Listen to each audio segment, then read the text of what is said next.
Hello, my name's Mike, and today I'm going to talk about push-ups. Press-ups, push-ups. As well as being a popular and accessible form of exercise, push-ups are used as a method of punishment, favoured by drill sergeants the world over. More interestingly, push-ups are used by a creature known as the western fence lizard as a means of establishing territorial dominance and attracting females. As you can see, they seem to be working on this particular female. I think he's pulled. I wonder if they work on humans. Push-ups are a compound exercise where the primary muscles used are the chest, shoulders and triceps, although the core and back, notably your spinal erectors, are also used to some extent. Doing push-ups themselves will obviously help develop your push-up ability, as will doing exercises which use the same muscles. Types of push-up include the planche push-up, Maltese push-up, knuckle push-up, sphinx push-up, wide grip, narrow grip and Spider-Man push-up. The record for the amount of push-ups performed over 24 hours is held by a Mr. Charles Savizio, who was 43 at the time and completed a magnificent 46,001 push-ups. I'm so glad he did that extra push-up, not being content with a mere 46,000. The origin of the humble push-up is somewhat shrouded in the mists of time, though they have known to have been around for thousands of years. Emperor Constantine, tomato, was known to have been a fan of doing them. However, it's probably to ancient India where we need to look to trace the true origin, be it in the form of warriors using push-ups to develop strength and conditioning, or yoga practitioners performing push-ups in order to seek spiritual enlightenment. The facts behind the person who popularized the present-day push-up appear to be mostly murky. Some people believe it to be a gentleman known as Jerick Reveler, who made them popular in the early 20th century, and that he went by the name the Great Gama as a wrestler. However, on further research, he was not the Great Gama. The Great Gama was a man called Ghulam Muhammad Bakash Butt, who was born in India and later lived in Pakistan. He was also known to be an outstanding wrestler and a bit of a legend of the time. He was also known to do up to 3,000 Hindu push-ups in a training day. The Hindu push-up is quite a difficult one to do in its own right, and if you look at it, it's something akin to a dry ground hump. Alrighty, I reckon it's time for me to stop talking cobblers now and explain my reason for making this video. A couple of weeks ago, I watched a video by a young Dutch fitness YouTuber called Stan Brownie, who about 4 years ago, during COVID lockdown, posted a video about doing 50 push-ups in 30 seconds. And this was a great thing to be doing at the time because gyms were closed, and it was a great way of setting challenges and keeping morale up and keeping people motivated. After practicing and training, he managed to do 49 push-ups in 30 seconds, and his good friend Arjen went one better and managed 50. So I watched this video and I started thinking, they're 20 years old at the time and I'm 54. I wonder how many I can do.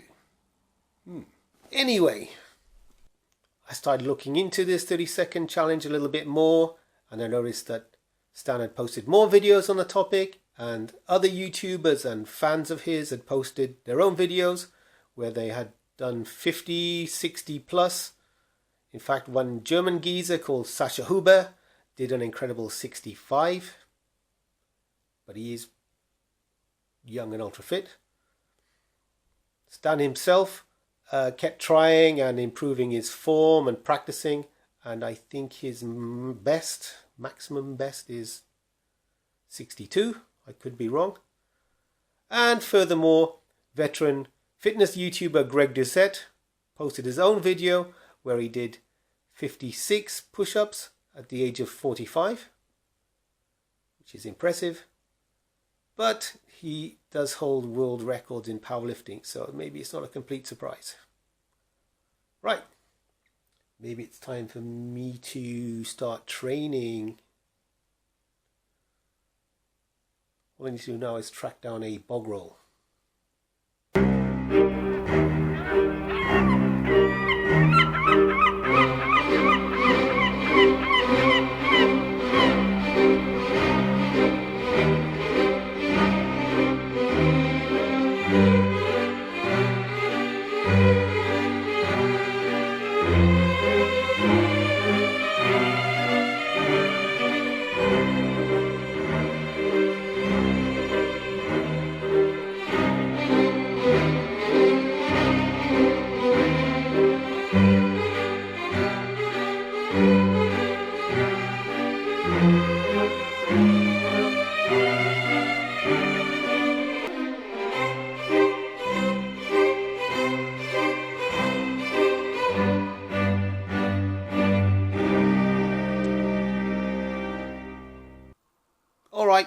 I'll be honest with you, that training was a bit of a sham.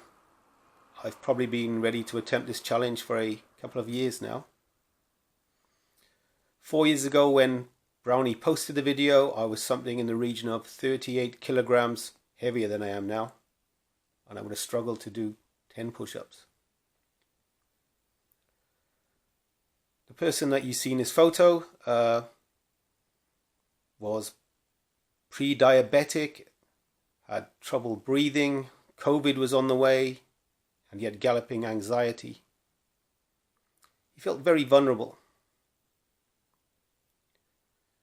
He doesn't feel vulnerable anymore. Right, now there's a small matter of this challenge to do.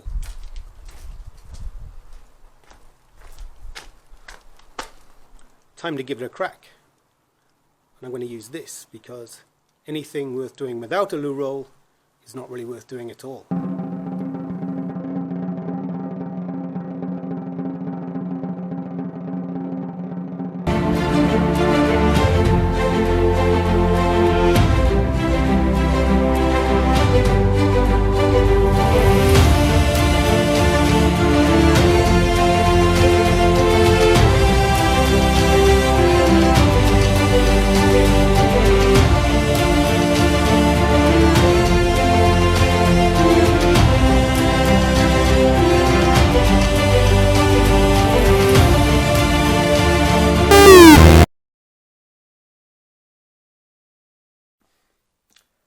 Oh well, so I failed.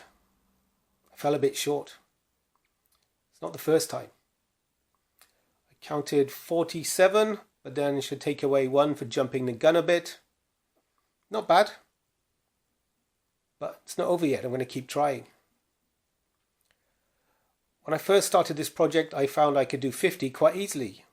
But what I hadn't factored in was this. Toilet roll represents a fist, which in calisthenics is the required depth of push-up that you need to do. Who knew that an extra inch would make such a big difference? 100 years ago, mountaineer George Mallory attempted to climb Everest and sadly died in the attempt. When a journalist asked him why he wanted to do this, he famously replied, "Because it's there." Now, I'm not saying that we're going to climb Everest anytime soon, but maybe we have our own little personal mini Everests. Maybe you want to lose 20 kilograms. Maybe you want to lose 10 pounds. Maybe it's running a marathon for the first time. Maybe it's running 5 kilometers in 23 minutes. Maybe it's doing 50 push-ups, 30 push-ups, or even 1 push-up. It doesn't really matter. Your goal is your own goal. And if anyone asks you why you want to do it, you know what to say. Because it's there.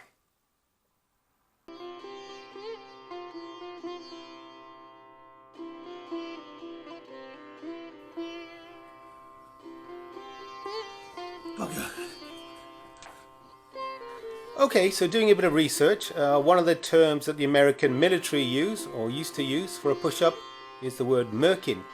M-E-R-K-I-N. Now if you go to Google and type in the word merkin, you'll get quite a surprise. Pubic wig.